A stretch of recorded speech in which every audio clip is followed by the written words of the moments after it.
평화를 빕니다. 오늘 여러분들과 함께 우리 서설지구에서 준비하는 영속적 양성 3월 강의를 시작하려고 합니다. 제가 준비한 주제는 지원자 모집, 성소 개발과 초기 양성에 대한 제언이라고 이야기할 수 있겠습니다. 그래서 지금 3월이면 가장 열심히 형제마다 적어도 서술지구는 지원자 모집을 하고 있고요.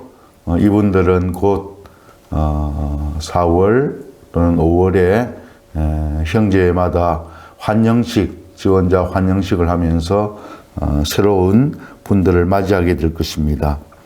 이런 기회에 여러분들과 함께 지원자 모집과 초기 양성을 어떻게 하면 좋을까? 우리 회칙회원회는 어떻게 이야기하고 있는가? 이런 점들을 살펴보는 것이 도움이 되겠다고 싶어서 말씀을 드리겠습니다. 성소 개발, 지원자 모집, 이것에 대해서는 회헌 45조에 아주 잘 언급하고 있습니다. 회헌 45조. 그래서 저는 여러분들과 회헌 45조를 함께 읽어가면서 좀 설명드리고 제안을 드리는 것이 좋을 듯 합니다. 회헌 45조는 성소 개발이라는 제목이 붙어 있습니다. 한국에서는 흔히 지원자 모집이라고 합니다. 지원자 모집. 명백하죠. 의미는 우리 형제 시작할 지원자들을 모집한다. 근데 회헌에서는 이런 표현을 쓰지 않습니다. 회칙 회헌에서는 뭐라고 하는가 하면 성소 개발이라고 그럽니다. 영어로는 promotion of vocation, promotion, 정진시키는 것이고요. vocation, 성소입니다. 성소라 그러면 우리 흔히 사제 성소, 수도 성소를 이야기합니다만 우리 제소 프란스칸들에게 있어서 명백히 성소라는 표현을 씁니다. 왜냐하면 제소 프란스칸으로서 불리움을 받았다. 지원자들은 거기에 예하고 응답한다. 그런 의미이기 때문에 성소 개발이라고 명백히 씁니다. 지원자 모집. 그래서 저는 여기에서 지원자 모집과 성소 개발이라는 표현을 둘 다 혼용해서 쓰겠습니다. 회헌 제45조 1항에서는요. 형제회의 성소를 정진시키는 일은 모든 회원의 의무이며 그 형제회가 얼마나 살아있는가를 드러내는 표지가 된다. 회원은 프란치스칸 생활 양식의 가치를 확신하여 새로운 회원에게 프란치스칸 성소를 허락해 주시기를 하느님께 청해야 한다. 두 가지의 문장이 있습니다. 하나는 모든 회원이 성소 개발을 해야 한다. 그 다음에 모든 회원들은 하느님께 열심히 성소 개발을 청해야 한다. 기도해야 한다. 두 가지로 볼 수 있겠습니다. 형제회 성소를 정진시키는 것 모든 회원들의 의무입니다. 누구 한 개인의 어떤 사람의 의무는 아니죠. 그래서 저는 이 지원자 모집, 성소 개발이 모든 회원들의 전 회원들의 의무이다라는 이 말을 여러분들이 좀 마음에 새겼으면 합니다. 형제회 성소를 정진시키는 일, 지원자 모집은 모든 회원의 의무이다. 그리고 그것은 그 형제회가 얼마나 살아있는가를 드러내는 표지가 된다. 참 당연하고도 명확한 말씀입니다. 이렇게 성소 개발의 모습, 지원자 모집의 모습을 보면 그 형제가 얼마나 살아있는가 드러내는 표지가 된다. 형제회가 활동을 하는 것, 형제회가 다양한 모습으로 사도직을 하는 것, 양성을 충실히 하는 것, 그런 거 다 중요합니다. 그런데 형제회가 얼마나 살아있는가는 지원자 모집을 보면 안다. 그래서 저는 한 가지 통계를 이제 좀 봤습니다. 2020년, 21년 국가총회에서 나온 자료입니다. 이 자료를 보면 전국에 여러 지구별로 또 단위별로 양성에 대한 데이터들이 쭉 나와 있습니다. 지원자들의, 그러니까 2020년의 통계입니다. 2020년에 어느 지구에서 제일 지원자가 많았는가? 경기지구입니다. 그러니까 경기지구 전체로 봐서 84명이 14개 형제회입니다. 형제회 숫자도 제일 많은 편입니다. 광주지구도 많지만요.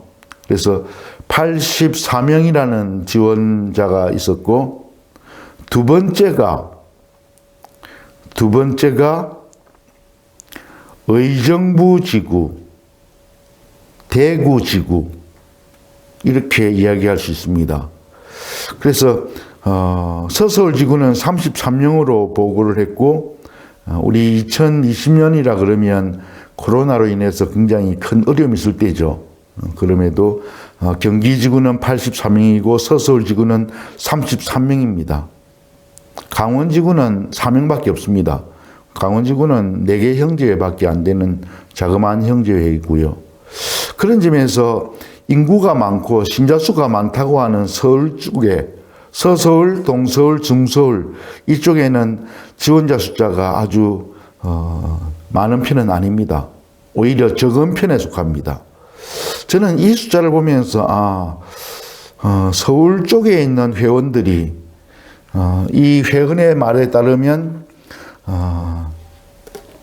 형제회가 살아있는 모습이 아니구나라고까지 이야기할 수 있을 정도의 숫자입니다. 자, 과거에는 형제회의 평의회, 이전에는 심의회라고 표현했습니다. 여러분들 기억할지 모르겠지만 심의회라고 그런 표현을 들은 사람은 적어도 30년 이상 된 회원생활, 그렇게 얘기할 수 있습니다. 심의회, 지금의 평의회죠. 평의회는 직책이 지원자 모집이라는 직책이 있었습니다. 여러분들 아마 처음 듣는 분들도 있겠죠. 그래서 평의원들, 뭐 회장, 부회장, 서기, 회계, 양성, 뭐 성무, 뭐 도서 담당, 또 지원자 모집, 이렇게 직책이 있었습니다. 그 정도로 중요하게 생각했다는 거죠. 그러니까 그분은 1년 내내 지원자 모집에 대해서만 독려하는 그런 직책입니다. 지금 수도회로 따지면 수도회 대개 성소개발 담당자가 있죠. 한 명을 책임자로 하고 각 지방에 지방 책임자를 두는 그런 식으로 되어 있습니다. 그것처럼 우리도 지원자 모집을 위한 아주 중점적인 담당 평의회를 두도 됩니다. 이것이 우리 이 회칙 회원 정신에 어긋나는 것은 아닙니다. 그분이 모든 회원들을 독려하면서 성소개발을 독려하면서 이야기하는, 계속해서 협조를 구하는 그런 식도 괜찮겠습니다. 그 다음에 두 번째 문장이 회원은 프란치스칸 생활 양식의 가치를 확신하여, 참 재미있는 표현입니다.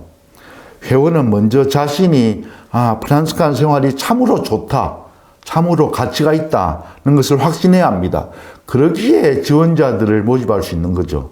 이런 생활 양식이 참으로 좋은 생활 양식이 있다, 내가 너에게 소개해주고 싶다, 그런 뜻에서 지원자 모집이 되는 거죠. 회원은 프란치스칸 생활 양식의 가치를 확신하여 새로운 회원에게, 이게 바로 성소, 새로운 성소가 되겠죠.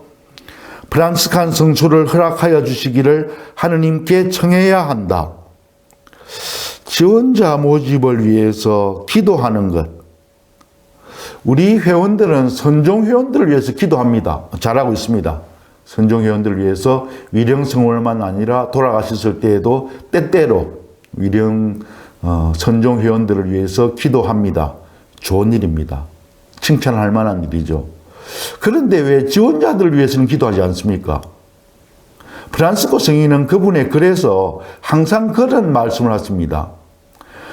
우리 이 생활을 해왔고, 우리 하고 있고, 또 앞으로 올 우리 형제회의 미래의 회원들에게까지 이런 당부의 말씀을 드립니다. 라고 이야기하는 것을 여러 군데에서 볼 수 있습니다. 프란시스코 성인은 그 살아있을 때만을 의식한 것이 아니라 앞으로 있을 것까지도 생각한 거죠. 우리들이 하느님의 일꾼으로서 올바른 모습을 산다면요, 지금의 모습만 아니고 앞으로를 위한 모습까지도 생각하면서 살아야 좋은 회원입니다. 앞으로 들어올 지원자를 위해서 기도하는 것은 물론입니다. 선종 회원들 위해서 기도하고, 현재 우리 함께 하고 있는 현재의 회원들을 위해서 기도하고, 앞으로 올 회원들을 위해서 끊임없이 기도해야 합니다. 이 기도는 1년 연중 빠져서는 안 됩니다.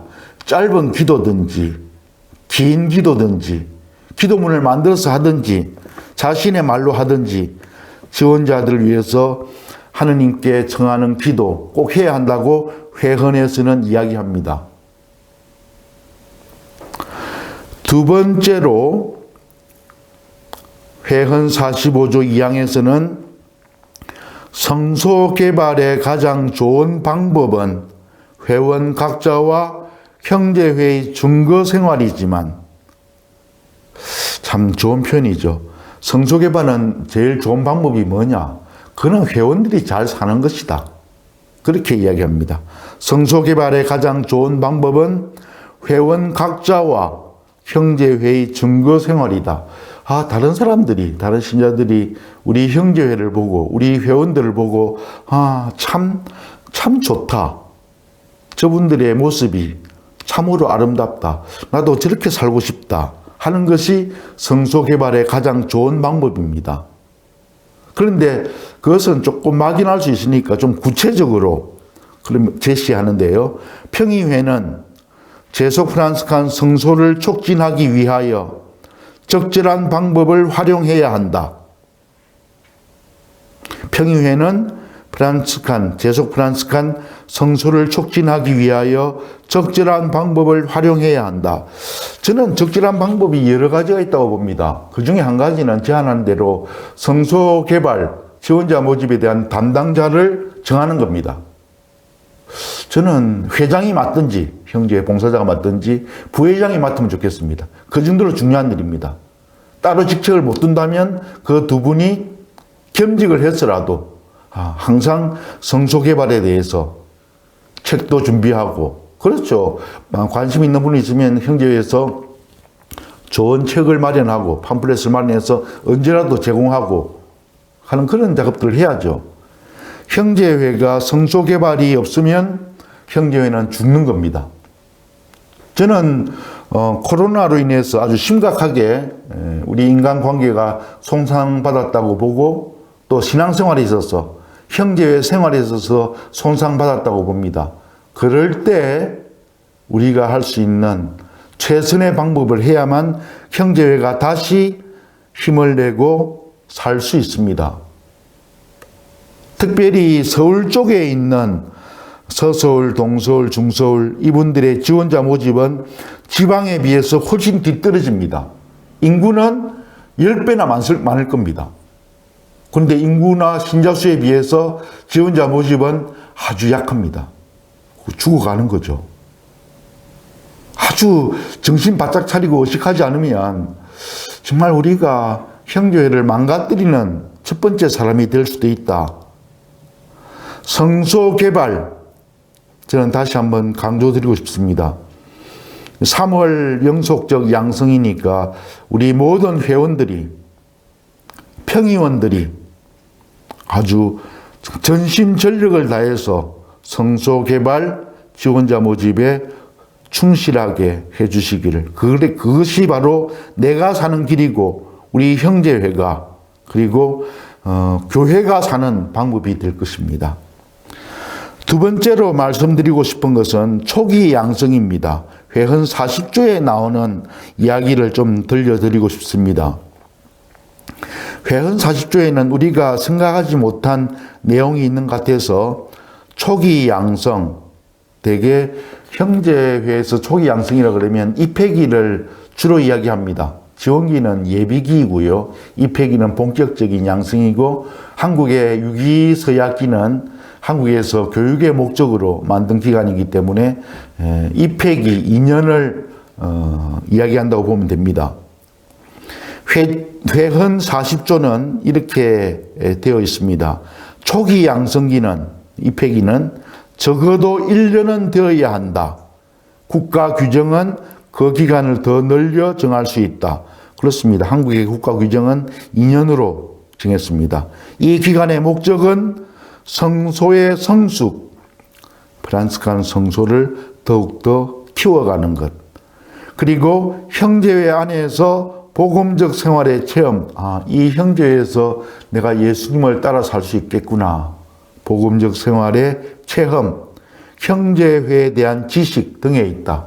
그렇습니다. 형제회가 어떤 곳인가, 역사적으로 그리고 이 시대 지식 등에 있다. 이 양성은, 제가 드리고 싶은 것은 바로 이 부분입니다. 이 양성은 자전 공부입니다. 한 달에 한 번 하는 공부가 아니고 자전 공부입니다. 자전 공부를 위해서는 우리가 모여서 또는 모이지 않고 비대면으로 또 과제물로 또 시험으로 각자가 공부할 수 있도록 면담을 통해 이런 방법을 가지는 겁니다. 이 양성은 자전 공부와 기도 모임, 구체적인 봉사와 사도직 체험 등으로 실행할 것이다. 그렇습니다. 양성은 지식적인 것만 아닙니다. 실천적으로 온몸으로 하는, 온몸과 마음으로 하는 양성이어야 한다. 제가 초기 양성에 강조하고 싶은 것은 맨 마지막 문장입니다. 가능하고 또 좋다고 생각되면 타 형제회의 양성 대상자들과 공동으로 가질 것이다. 이 초기 양성을 가능하고 또 좋다고 생각되면 타 형제회의 양성 대상자들과 공동으로 가질 것이다 라고 이야기합니다. 공동 양성에 대한 문을 열어뒀는데요. 이것은 외국에서 흔하게 있는 일입니다. 한국에서는 대개 다른 형제회에 요청하는 경우는 별로 많지 않다고 생각합니다. 저는 형제회 경험이 많기 때문에 여러 가지 모습을 보았는데요. 그렇습니다.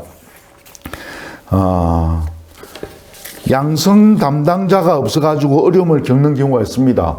그래서 많은 형제회는 일회 수도자들에게 양성반을 부탁합니다. 지원반을 맡기기도 하고 종신 준비를 하는 유기서약반을 맡기도 하고, 저도 지금 유기서약반을 2개나 맡고 있습니다. 영속적 양성도 하고 있지만요. 그래서 양성교사가 부족하면 여러분 평일에는 모든 노력을 다해야 됩니다. 양성을 잘 시킬 수 있는 사람을 구워와서라도 해야 됩니다. 그래서 과거에는 다른 형제에서 양성 담당자를 빌려오기도 했습니다. 제가 국가 영보로 있을 때는요, 어디 그 당시에 어떤 국가 평의원은 한 달에 2차례 지방에 양성을 나갔습니다. 제가 지금 기억하는데 황봉필 아우스팅 형제는요, 진천, 전라북도 진천에 가서 매달 양성 강의하는 것을 정확하게 기억하고 있습니다. 그것도 몇 년간 했습니다. 그 진천 형제는 그래서 살았습니다. 적어도 그 형제회에서 많은 일꾼들이 나오고, 그래서 타 형제회 양성 담당자들을 요청하는 것. 형제회가 부실하면요, 모든 것이 부실하고 대표적으로 부실한 게 양성이 부실합니다. 양성 담당자가 없고 양성할 사람이 없고, 그러다 보니까 좋은 성소자가 온다 하더라도 교육을 제대로 못 받으니까 오히려 역효과가 나는. 그래서 저는 공동 양성에 대해서 몇 가지만 강조를 드리고 싶습니다. 양성을 위해서 어떤 방법이라도 사용하십시오. 다른 형제회 양성 교사를 요청할 수도 있고요. 그리고 어디에서든지 양성을 요청해도 좋습니다. 또 양성을 공동으로 하면 더 좋겠습니다. 특별히 지금 2021년 통계로 서서울 지구는요, 지원자 모든 숫자가 32명입니다. 이 중에서 1명, 2명 들어온 데가요, 한 3군데 정도 됩니다. 이런 데서 1명, 2명은 사실 쉽지 않습니다. 양성하기. 위험성도 있습니다. 그럴 때 지구에서 힘을 쓰든지 지구가 중재를 하든지 해가지고 양성을 함께 하도록 적어도 대여섯 명은 돼야 양성할 때, 양성은 사실 일방적으로 교사가 가르친다기보다는 서로서로의 나눔과 대화를 통해서 많이 배웁니다. 부족한 데 가운데에서도 대화, 토론, 함께 함으로써. 그래서 저는 형제회가 합동으로 양성반을 만든다. 지원자 숫자가 한두 명이면 지원반 합치십시오. 물론 날짜와 장소 정하는 것이 쉽지 않습니다. 또 어떤 반대하는 사람들은 원래회 때 모여가지고 함께 양성하는 것으로 두 번 나오기 쉽지 않은데요 라고 하죠. 양성을 처음부터 쉽게 가는 방향으로 가서는 안 됩니다. 양성을 위해서는 한 번 더 나오는 그런 수고를 아끼지 말아야 하고 또 그런 분위기로 그렇게 만들어 가야 합니다. 양성을 그냥 출석만 하고 많은 그런 식으로 진행되어서는 형제에 망가지는 겁니다. 그래서 저는 공동 양성에 대해서 굉장히 좀 말씀을 드리고 싶은데요. 이 이야기를 듣는 다른 지구, 다른 지방의 분들도 그렇습니다. 양성을 혼자서 힘들면 공동으로 할 수 있다. 물론 공동으로 하더라도 거기 양성교사가 한 명 정해져야 합니다. 그래서 필요한 것을 이야기하고 평유에 이야기하고 하는 그런 중간 역할을 반드시 해야 되죠. 그래서 저는 오늘 여러분들께 성소개발, 지원자 모집이라는 주제, 그리고 공동양성이라는 주제를 말씀드렸습니다. 이런 부분이 회헌에서 명백히 이야기하고 있는 것이고, 우리가 형제회를 충실하게 하기 위해서는 이 회헌의 말에 귀 기울여야 한다 하는 그런 말씀을 끝으로 드리고 싶습니다.